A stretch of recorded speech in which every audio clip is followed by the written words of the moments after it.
I want to spend just a few moments talking about IS, image stabilization, as Canon calls it. Nikon calls it VR, vibration reduction. Third-party makers have their own acronyms. But basically, it is a mechanism in the lens that stabilizes your image. But before we get into that, let's talk a little bit about shutter speeds and how that impacts your photography in hand-holding in lower light situations. So, the general rule of thumb is that your shutter speed should be higher than your focal length to avoid blur from handshake. So we're talking about taking pictures of static objects. Maybe you're inside a gorgeous room, or you're taking a picture of a still life or some scenery at sunset. You need to make sure that your shutter length is at least as high as your focal length is long. Right now I have the 40mm pancake on the T4i. And you have to be careful when you're shooting with a crop sensor, because the true focal length is the crop factor times what is printed on the lens. So this is a 40mm lens. I need to multiply it by 1.5 or 1.6 depending on whether you're shooting Canon or Nikon. And I get something around 60. So my shutter speed when I am using this lens should remain above 1/60th of a second, or I will be more likely to get some camera shake from my hands moving as I take the picture. Now this is a general rule of thumb. Some people find that they have very steady hands and can train themselves in good ways to hold the camera and be very steady, almost sniper-like. Some people find that they need to be a stop or two above that 160 rule, or that rule, to avoid camera shake. So you should do a lot of testing and figure out where you can be to get sharp pictures, and of course always give yourself a little air, a little room for air when you're taking pictures of things that are really important to be sharp to you.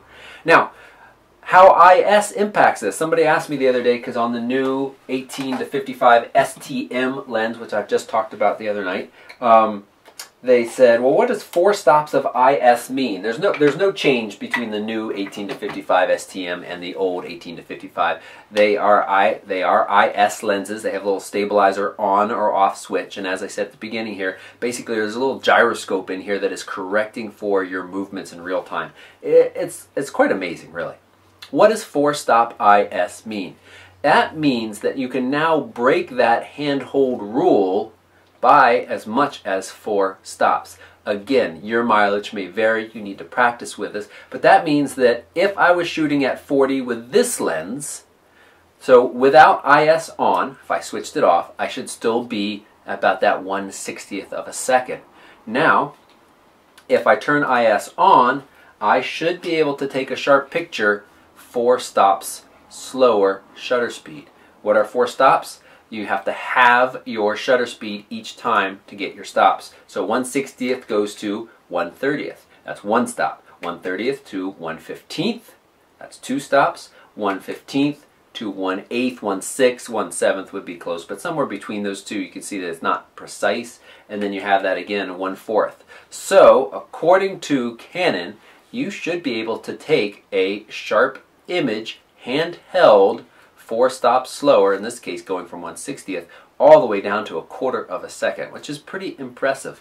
There are different types of image stabilization. There are some that's built into the bodies of some of the Sony cameras. They're not quite as good as the higher end image stabilization that's built into some of the Canon and Nikon lenses.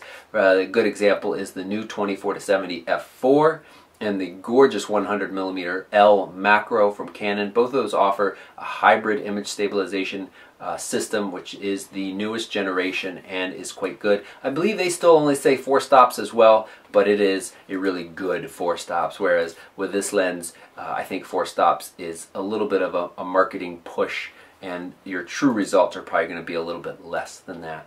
So I just wanted to talk about that for just a few moments. That was just the rule of your shutter speed and your focal length and how IS impacts that. I'll be coming back real soon. I got a bunch more videos coming up this weekend, including a great first thoughts and some kind of hands-on with a Nikon D7100. And I just discovered this I love it. You know, I've been using the Nexus to do some of my self videos as far as setting up focus and starting and stopping recording, and this works, I just discovered, works just as well with my new old Galaxy S3 phone as well. So if you have an Android phone, you really want to check out that Android app called DSLR Controller. It works really quite well, and I've been happy with it. If you haven't already, please subscribe. I have lots more videos coming, and I thank you so much for watching. Thanks.